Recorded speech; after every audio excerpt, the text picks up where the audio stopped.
mainit na intrigang kailangan kumpirmahin. Tanungin na natin sila.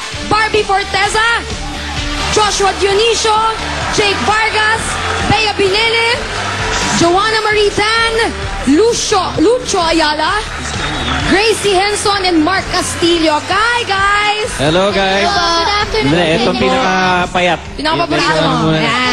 Ito, balita kasi namin, huling linggo na to ng first time. Ano bang masasabi nyo sa inyong mga fans na tumangkilik ng show nyo?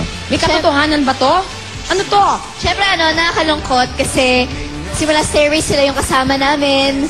Kaya, pero sana supportahan nyo pa rin ng first time kasi 5 episodes na lang. So sana supportahan nyo.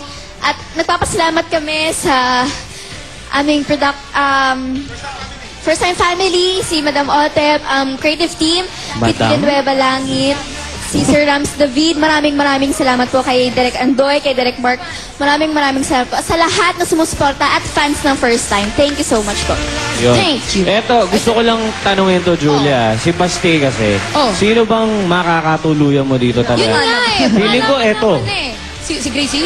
Ewan ko lang, ha? Feeling ko lang. Hindi, guess who? Abangan po nila, abangan. Si Sarah ba o si Bea? Nako, Abangan na lang po intriga nila. ito. Eto, dalawang tao to.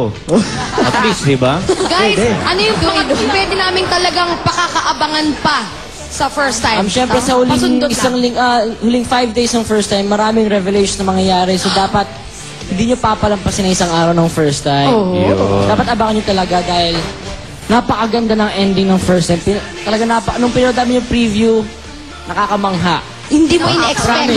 Ang ganda. Tama, hindi po kami mapapahiya sa inyo. Kaya at dahil dyan, mag-chat po tayo sa May 27, 2 to 4 p.m. sa igma.tv.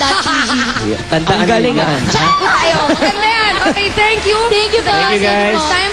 First time po after Take Me Out at bago mag-24 oras, 6 p.m. po yan. First time, thank you. Abangan natin yan. Alright, thank you very much and good luck to you. And ngayon, Pauline, Paolo, ano bang balita dyan?